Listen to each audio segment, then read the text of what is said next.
Hello everyone, this is Ondrej speaking, the developer relations leader here at Kontent by Kentico. And today with me we have another Ondrej who works as a developer evangelist with me, as usual. Yeah, you know the drill. Today we are going to talk about the March update, right? Yeah. So let's start with the conferences. You are the conference guy, you are into that. So tell me what's new about conferences. The biggest thing was Gatsbyconf. Yeah. It was at the start of March. We had two workshops there. One was a basic course into content led by Richard Shackleton. Mm-hmm. The other one was led by me. It was a bit short on time, but definitely some more advanced techniques in working with content. So it's available on YouTube in the Gatsbyconf playlist. Everyone is welcome to take a look at the recordings. Yeah, and if you miss the recording, you can just, if you miss the conference, you can just find the recordings on YouTube as well. All right, are there any other conferences or meetups that are in place? So the it is fairly new, it's the first year of a new conference focused on TypeScript. It's called TypeScript Congress. We're again sponsor. We're gonna have a workshop there, a 3-hour long workshop. We'll see if I can make the deadline this time.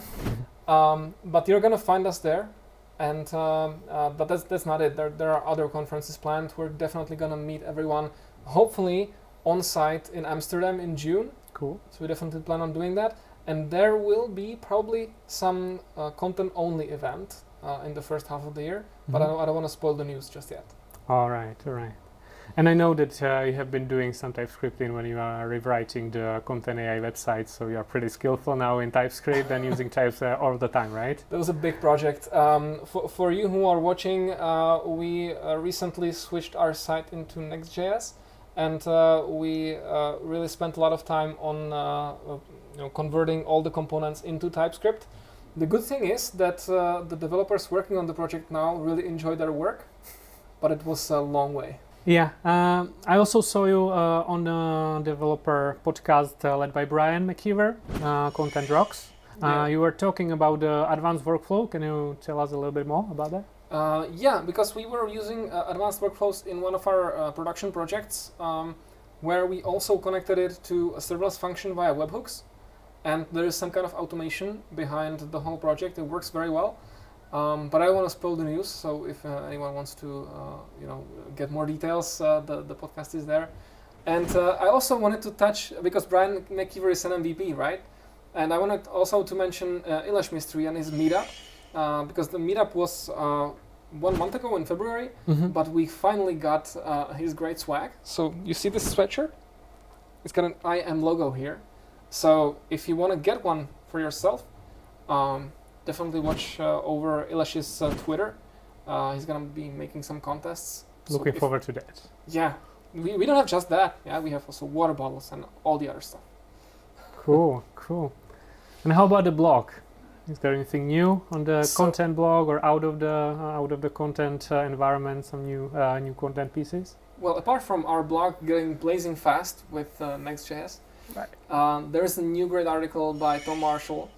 He shares his experience of converting a traditional website into headless, but not in sort of a big bang switch that is expensive. You're not delivering, while you're converting the site, you're not delivering a new value and so on. So he explains a way how to do it incrementally, how to build just a new or just part of your website, rebuild it on the new technology. And avoid all the issues that come from converting your site to a new technology. Very interesting read, a bit of a longer article, but definitely worth your time.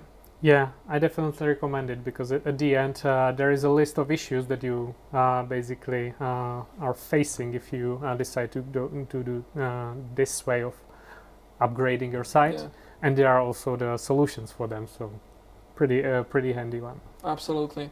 But let's go to the code side. Yeah, definitely. I would start with GraphQL.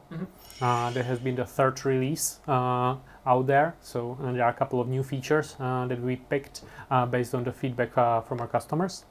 So according to some summary, currently you are able to identify the content item by ID, because before, if you had the query for single item of specific content type, you used just a code name to identify it. Now you can use the ID to get the specific item by its ID.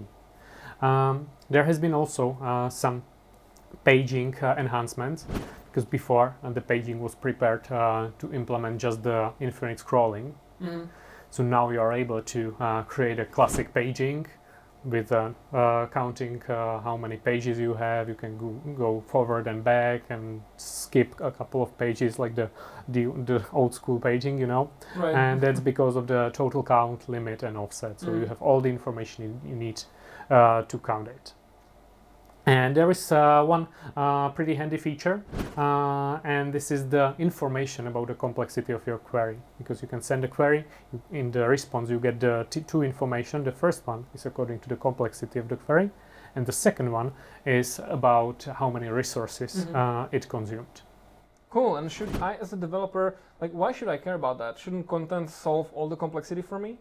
Yeah, at first it seems like that, but at the end there are some limitations according to the complexity and according to the consumption. And if you want to know where you are at with your query, it's good to have this information. So for example, you send out a query, you know that it's going to be more and more complex in time. So you send it out, you know that it reaches, let's say, 20% of the maximum complexity, so you're fine, because you know that you can just add another, for example, type to your linked item elements, and it's fine. Or if you can just go one level deeper in your GraphQL query. But if you know you're meeting the limits, you know that the refactoring is going on the way.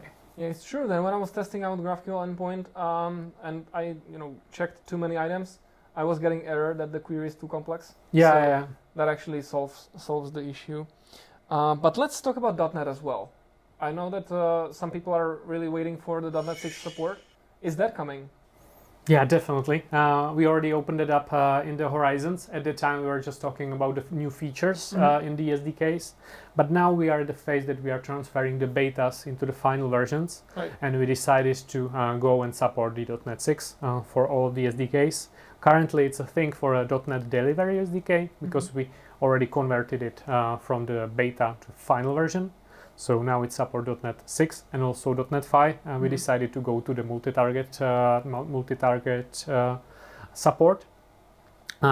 Just to summarize another features that are in the .NET Delivery SDK since beta, it's the support of the asset renditions. You can also set up the default asset rendition so that you don't need to connect the query that you define by the rendition and the URL of the asset image. Then there is a new feature according to the items feed, because if you're using items feed, you sometimes need to split the fetching, because you don't want to fetch the whole bunch of the items at once. You might want to pause for a bit and then continue from that time. So now you are able to basically continue getting the data from items feed with the continuation token. And there is a new attribute that helps you with mapping your content types elements to the properties, because now you can map one element in your content type into multiple properties in your .NET model. What is the use case for that? Yeah, you might want to have a different format. You might want to have an enumerable as well as the dictionary, for example, or whatever, or some specific class that you defined at your project to map to some element, and then have a default implementation as well.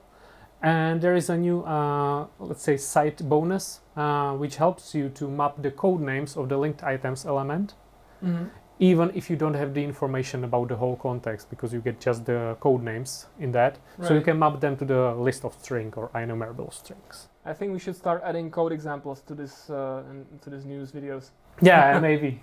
To make it a bit more clear. And cool. Ondrej will place the code sample in that. Yeah, of course I will. Perfect. I think that kind of wraps up the updates. The last thing I have here is we're going to do another contest for Kontent SWAG. We got some new stuff. There are like 5-6 brown boxes in the office. In one of those, I found these nice water bottles, but there is more stuff. So even if you won some swag in the past contests, definitely make sure to be a part of this one as well. What we want you to tell us is, what do you like most on Kontent? You're developers, right? You work with JavaScript, with PHP, with Java, with .NET, with all the technologies. You use the frameworks just like we do. We want to know, what is the best thing that Kontent gives you? What is the thing that you like the most? And we're going to create a special thread on Discord, so just submit a message there. If you feel like it, submit a 3-4 second video. We're going to put your name twice in the box. And we're going to ask Veronica to join us for the next video, where we're going to draw winners of this contest. We're going to do, let's do 2 winners this time. Yeah, 2 winners are fine, for 2 points for a video. 2 points for a video, 1 point for a message. Tell us what you like the most, and we'll see you next month. Next month, yeah. And if you want to reach us or chat directly, just reach us on the Discord. See ya, bye. Bye.